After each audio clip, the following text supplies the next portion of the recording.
सत्य घटना पर आधारित प्रख्यात हिंदी कथा साहित्यिक डॉक्टर वृंदावन लाल वर्मा की कहानी बिराटा की पद्मिनी भाग 40। राजा देवी सिंह ने भी संध्या होने के उपरांत दूसरे दिन की समर योजना के सब छोटे बड़े अंगों पर विचार करने के बाद यह तय किया कि प्रातःकाल के लिए न ठहर कर आधी रात के बाद ही लड़ाई आरंभ कर दी जानी चाहिए। लोचन सिंह संतुष्ट था। देवी सिंह ने इस योजना में बिराटा को भी स्थान दिया।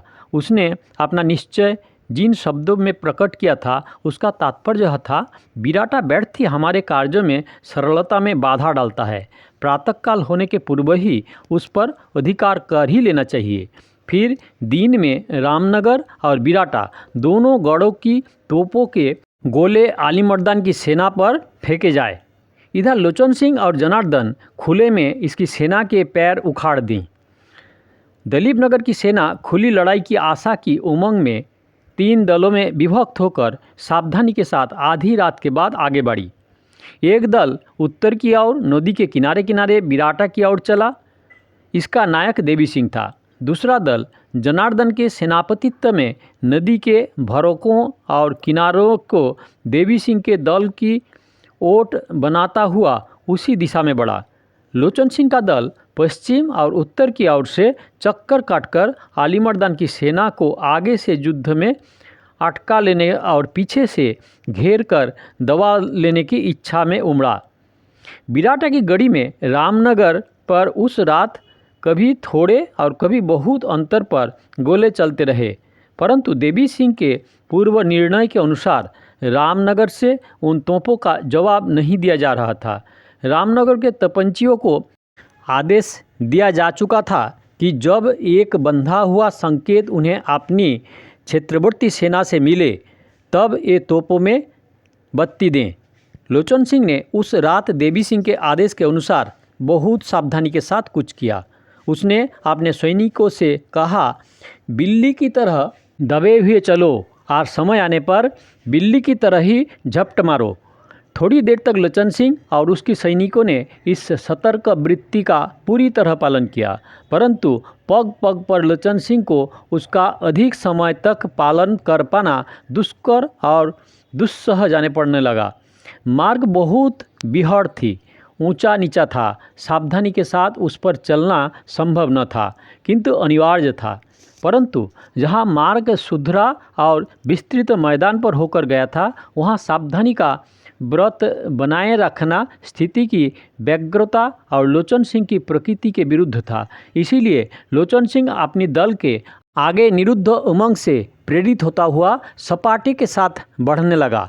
निकट भविष्य में किसी तुरंत होने वाले भयंकर विस्फोट की कल्पना से उन पके पकाए सैनिकों का कलेजा थक थक नहीं कर रहा था, परंतु पैर के पास ही किसी छोटी सी असाधारण आकस्मिक ध्वनि के होते ही सैनिक चौकन्ने हो जाते हैं, कभी कभी थर्रा भी जाते थे और आधे क्षण में उनका धैर्य फिर उनके साथ हो जाता था। इस तरह से ये लोग करीब आध क्रोश बड़े होंगे, लेकिन लोचन सिंह एकाएक रुक गया और जमीन से घुटनों और छाती के बल पर सट गया। उसके पीछे आने वाले सैनिक एकाएक खड़े हो गया।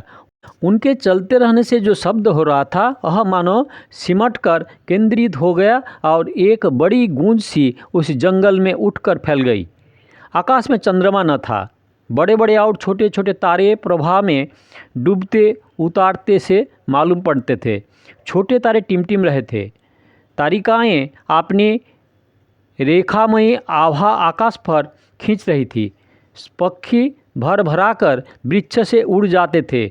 आकाश के तारों की टिमटिमाहट के तरह झिंगुरों की झंकार अनवरत थी। लोचन सिंह ने अपने पास खड़े हुए सैनिक पर पैर दबाया। लोचन सिंह के इस असाधारण ढंग से उस सैनिक को तुरंत यह धारणा हुई कि कोई बड़ा और विकट संकट सामने है। यह भी घुटनों और छाती के बल पृथ्वी से सट गया। लोचन सिंह के पास अपना कान ले जाकर धीरे से बोला, दाऊजू क्या बात है? सामने और दाएं बाएं से कोई आ रहा है। शायद आलीमर्दान की सेना बड़ी चली आ रही है, बड़ी सावधानी के साथ। तो क्या किया जाए? ज़रा ठहरो, पीछे वालों को तुरंत संकेत करो कि ये सब इसी तरह पृथ्वी से सट जाएं। उस सैनिक ने धीरे से यह संकेत अपने पीछे के सैनिक को पहुंचाया, तुरंत, जैसा कि बिल्कुल स्वाभाविक था। इस संकेत के सब और पहुंचने में काफ़ी विलम्ब हो गया। जो लोग मार्ग की दुर्गमता के कारण आगे पीछे हो गए थे, उन तक तो यह संकेत पहुंचा ही नहीं। कुछ ही क्षण बाद लोचन सिंह को सामने आने वाला शब्द एकाएक बंद होता हुआ जान पड़ा और उसके दाहिनी और नदी की दिशा में बंदूक की आवाज़ सुनाई पड़ी। लोचन सिंह ने अपने पास वाले सैनिक से धीरे से कहा, अभी हिलना डुलना मत। जिस दिशा में बंदूक चली थी उस दिशा में शोर हुआ। एक ओर से कपली और दूसरी ओर से दलीप नगर की जय का शब्द परस्पर गूंज गया। तब भी लोचन सिंह का हाथ बंदूक या तलवार पर नहीं गया। पास पड़े हुए सैनिक ने लोचन सिंह से पूछा, दाऊजू क्या आज्ञा है? लोचन सिंह ने कड़वाहट के साथ उत्तर दिया, चुप रहो। जब तक मैं कुछ ना कहूँ तब तक बिल्कुल चुप रहो। जिस दिशा में जय की गूंज उठी थी उस दिशा में बंदूकों की नाल से निकालने वाली लौ प्रतिक्षण बढ़ने लगी और वह नदी की ओर अग्रसर होने लगी। लोचन सिंह ने धीरे से अपनी पास के सैनिक से कहा, जान पड़ता है आलमर्दन की सेना सब ओर से बढ़ती आ रही है। इस समय जनार्दन की टुकड़ी के साथ मुठभेड़ हो गई है। होने दो, बोलो मत। उसका कर्तव्य थोड़ी देर देख लिया जाए। पास के सैनिक ने कोई उत्तर नहीं दिया, परंतु पीछे की सैनिक में से चिल्ला उठे, दाऊजू क्या आज्ञा है? इस प्रकार के आवाज़ उठते ही सामने से कुछ बंदूकों ने आग उगली। लोचन सिंह के पीछे वाले सैनिक ने उत्तर दिया, परंतु आगे की कतार जो पृथ्वी से सटी हुई थी उसने कुछ नहीं किया। लोचन सिंह के उन साथियों की बंदूकों की गोलियां वायु में फूंफकार मारती हुई कहीं चल दी।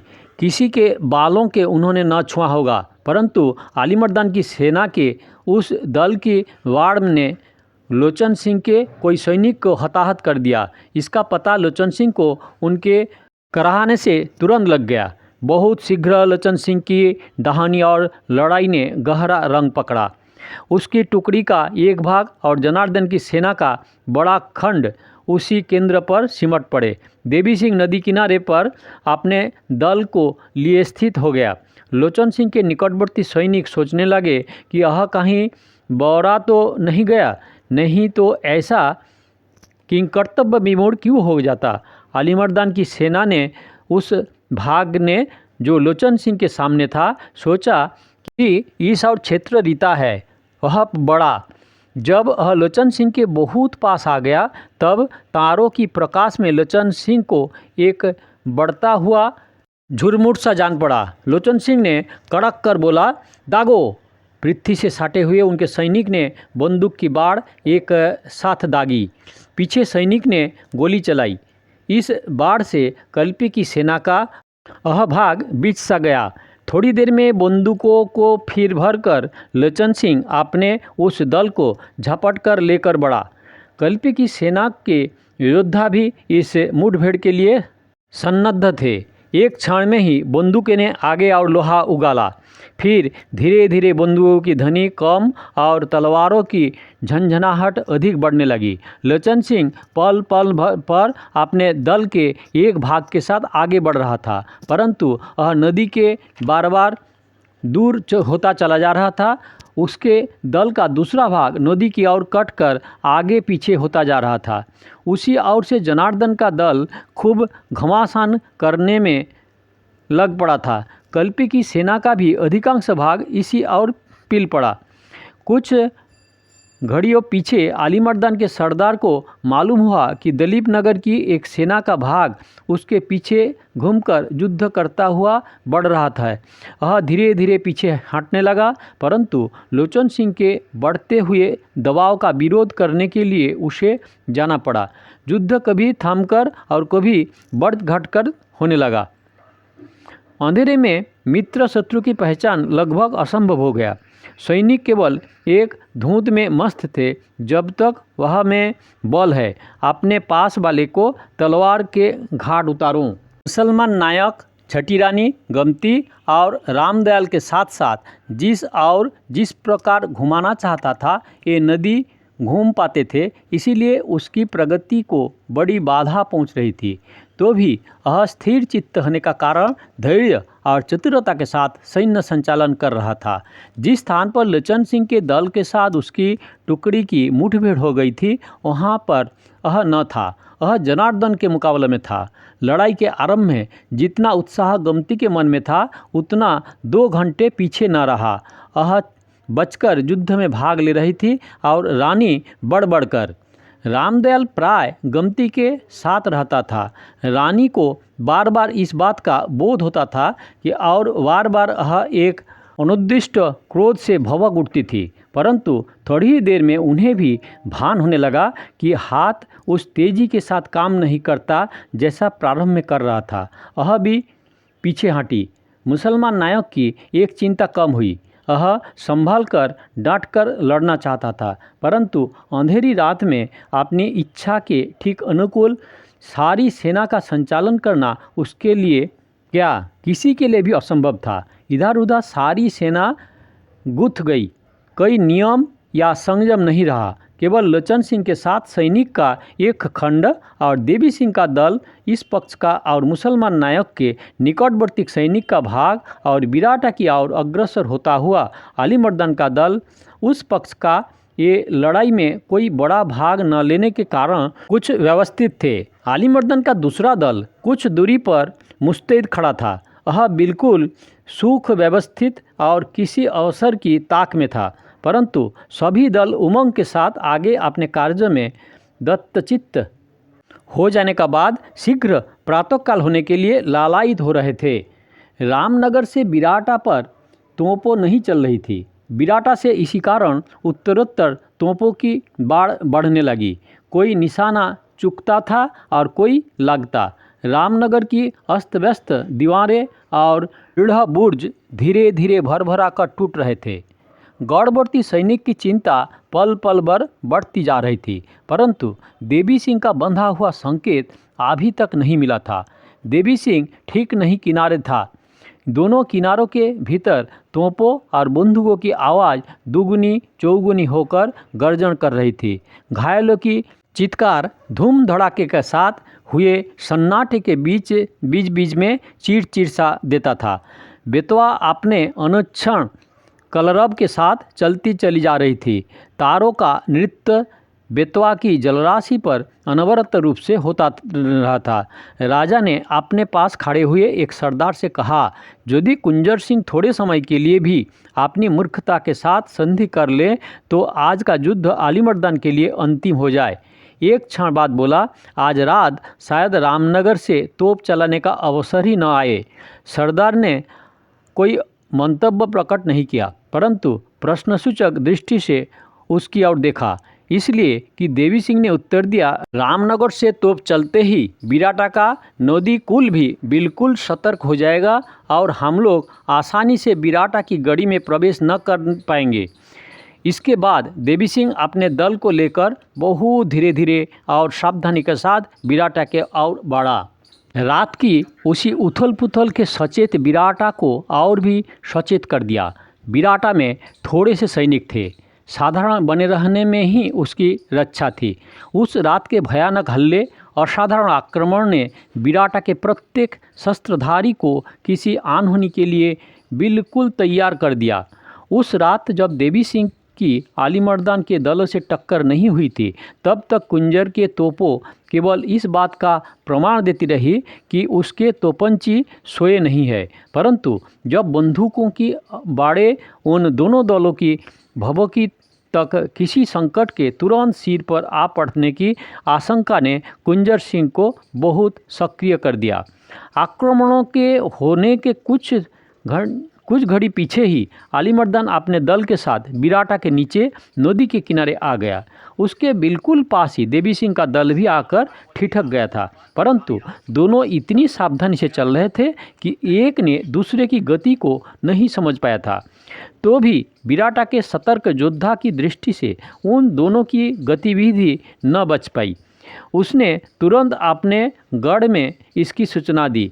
अभी तक देवी सिंह और अलीमर्दन की सेनाएं एक दूसरे के सम्मुख मोर्चेले हुए डांट रही थी। इसीलिए भी बिराटा के थोड़े से मनुष्यों की कुशलक्षेम बनी रही, परंतु उस प्रहरी को मालूम हो गया कि उनमें से एक का कदाचित दोनों का लक्ष्य बिराटा है। वही समाचार तुरंत बिराटा के भीतर पहुंचाया गया। बिराटा के सैनिक बारी बारी से थोड़ी देर के लिए शस्त्र बांधे हुए ही विश्राम करते आए थे। उन्हें बहुत दिन से यथेष्ट भोजन न मिला था। फटे कपड़ों से अपना शरीर ढांके थे। चोटों के मरहम पट्टी अपने हाथ से ही कर रहे थे। वह भी अपने फटे कपड़े के चिथड़े फाड़ फाड़ कर जो कुछ उनके पास था वह गोला और बारूद पर नछावर कर चुके थे और कर रहे थे।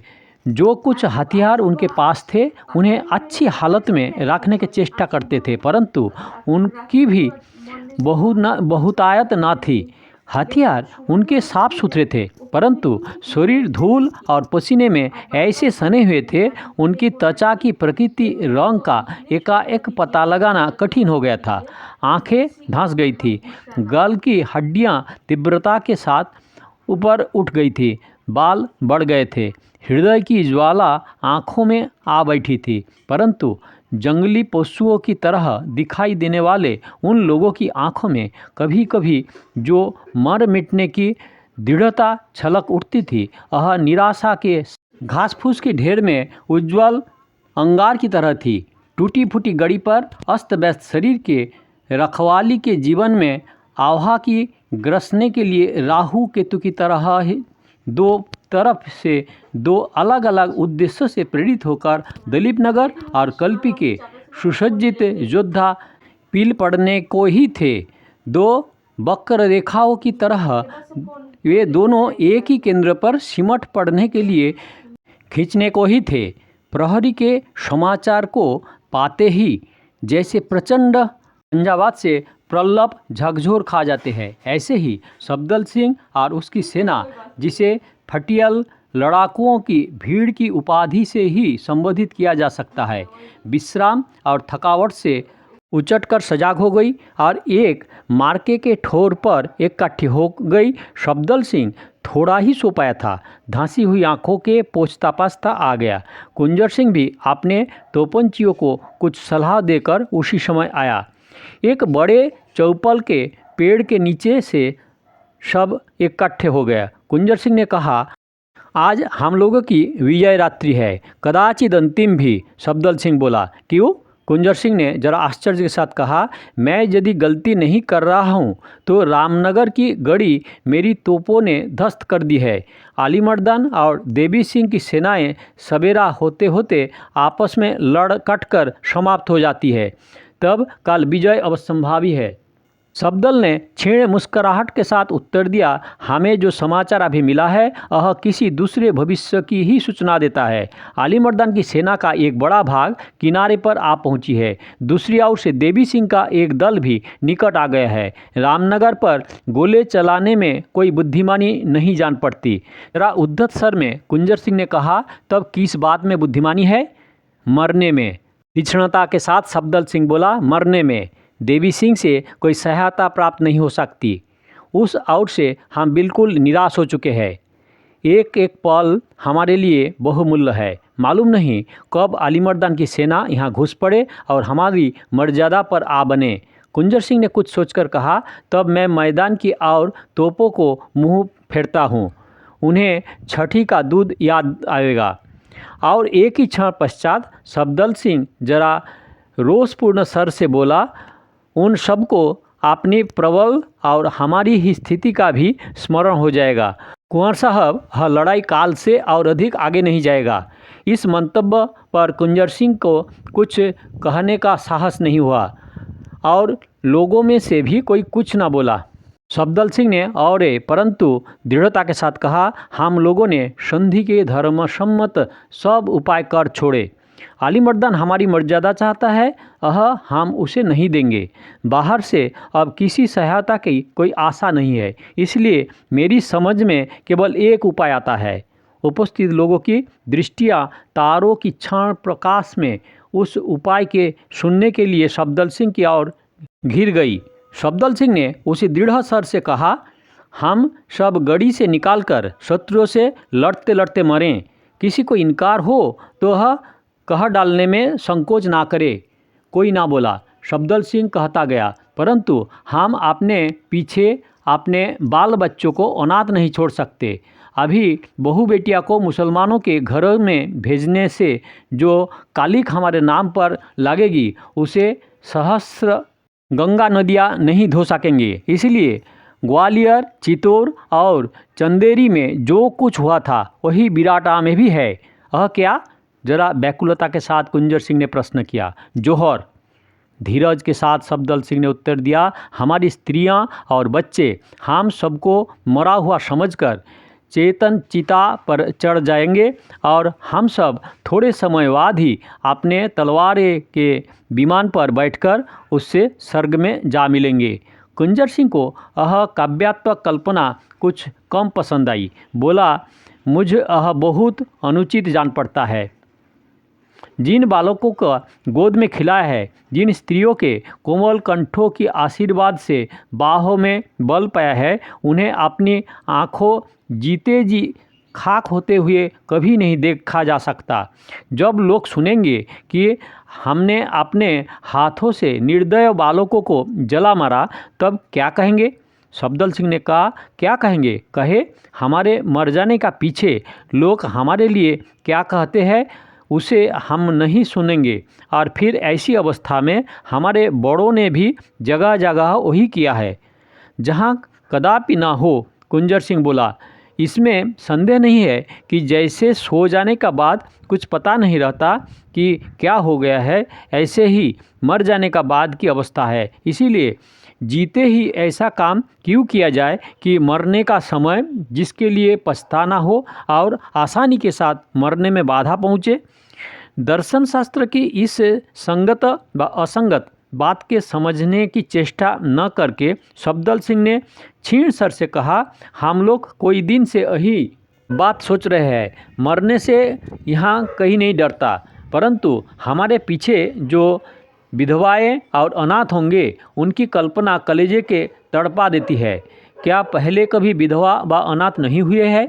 आपने मन की आश्वासन देने के लिए अधिक और आपने श्रोताओं को अपेक्षाकृत कम। कुंजर सिंह ने कहा, यदि हमारा वही सिद्धांत है तो हमें कभी ना मरने का ही उपाय सोचना चाहिए और जब हमारे सामने हमारे सब प्रियजन समाप्त हो जाए तब हमें मरना चाहिए।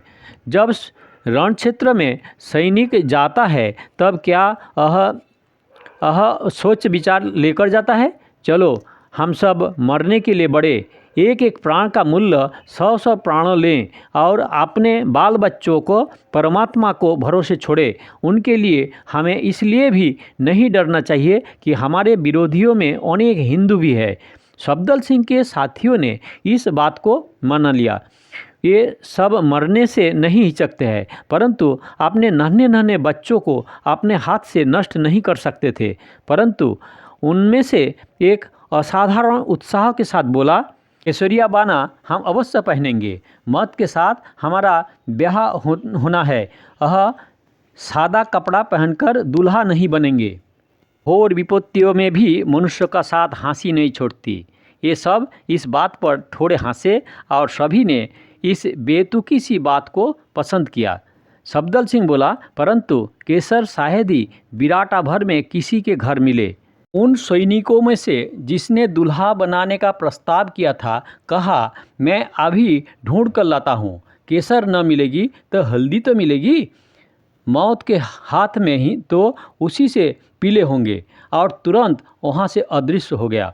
सफदर सिंह ने कुंजर से कहा, अब अपनी तोपों से और अधिक आग उगलाओ। कुंजर सिंह बोला, परंतु जान पड़ता है अंधेरी रात ने युद्ध में दोनों दल गूंथ गए होंगे। अब जहाँ इच्छा हो गोले बरसाओ। सफदर सिंह ने कहा, परंतु शत्रु के हाथ गोला बारूद न पड़ने पाए। कुंजर सिंह अपने तोपंचियों के पास गया। तोपों की मुँह मुरकाएँ। बहुत देर लग गई। लक्ष्य बांधने में कम समय नहीं लगा। जब इस लक्ष्य पर गोलाबारी आरंभ करा दी तब सफदर सिंह ने पास लौटा। इस बीच में सफदर सिंह ने उस पर सैनिकों ने अपने फड़े कपड़े हल्दी से रंग लिए थे। थोड़ी सी केसर भी एक जगह मिल गई थी। सफदर सिंह ने उसका टीका सबके भाल पर लगाया। कुंजर सिंह ने भी अपने वस्त्र हल्दी में रंगे। सफदर सिंह ने केसर का टीका उसके भाल पर लगाते हुए कहा, आज दांगियों की लाज ईश्वर और तुम्हारी तोपों के हाथ में है। राजा, कुंजर सिंह ने कहा, निराश नहीं होना चाहिए। क्या ठीक है, शायद ईश्वर कोई ऐसा ढंग निकाल दे कि बात रह जाए और सब बच जाए और कुछ रहने की ज़रूरत नहीं है, रहे या ना रहे। एक आधेड़ सैनिक बोला, हम लोग केसरिया बाना पहन चुके, बिना ब्याह के नहीं उतारा जा सकता। सगाई पक्की करके अब विवाह से भागना कैसा? बचने बचाने के साथ विचार ध्यान से हटाओ। यदि यही बात मन में थी तो भाल पर केसर का तिलक किस बीरते पर लगाया? ब्रह्मा की सिवा उसे कौन पहुँच सकता है? इतने दिनों धीरे धीरे बहुत लड़े, अब जी खोलकर हाथ करेंगे और स्वर्ग में विश्राम लेंगे। सच मानिए, देह भार सी जान पड़ने लगी है। सफदर सिंह चिल्लाकर बोला, मुठ पर हाथ रखकर राम दुहाई करो कि सब के सब मरने का प्रयत्न करेंगे। सबने तलवार की मुट्ठी पर हाथ रखकर जोर से कहा, राम दुहाई, राम दुहाई। ये शब्द कई बार और देर तक दोहराए गए। उत्तरोत्तर उस ध्वनि में प्रचंडता आती गई। ये लोग इधर उधर घूम घूम कर दुहाई देने लगे। इन लोगों की बढ़ते हुए शोर को आली मर्दान ने भी सुना। उसने सोचा, खेल बिगड़ गया, अब चुपचाप काम नहीं बन सकता। वही विचार करके सरदार और सैनिक के भीतर उठा। किसी एक ही भाव से प्रेरित होकर ये लोग पहले थोड़े से और कुछ पल उपरांत ही बहुत से गला खोलकर बोले, अल्लाहु अकबर। राम दुहाई की पुकार इस प्रखर और प्रबल स्वर की गूंज में पहली और फीकी सी पड़ गई। एक बार बिराटा के सिपाहियों का कलेजा धसक सा गया, परंतु अल्लाहु अकबर की प्रबल गूंज के ऊपर कुंजर की तोपों की प्रबलता धाएं धाएं होने लगी। इसीलिए सफदर सिंह के सैनिक के हृदय में मरने मारने की धुन ने एक निराशाजनित भयंकर नवीन अनुभव शीघ्र ही प्राप्त करने की कामना ने पुनः साहस का संचार कर दिया। उन्हें आशा हो चली कि लड़ाई की लंबी घसीटी हुई थकावट से निस्तार पाने में विलम्ब नहीं है।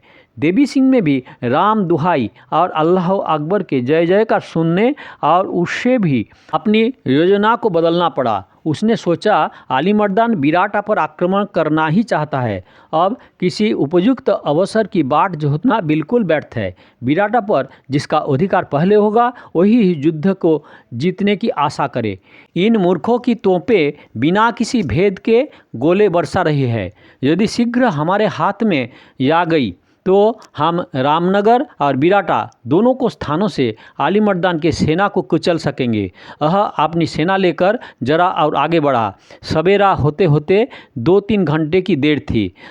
थोड़ी सी और ठहरना चाहता था, कम से कम उस समय तक जब तक अपने दल को खुलकर लड़ने योग्य परिस्थिति में प्रस्तुत न देख ले। यह है बिराटा की पद्मिनी कहानी का भाग 40वां का समाप्त।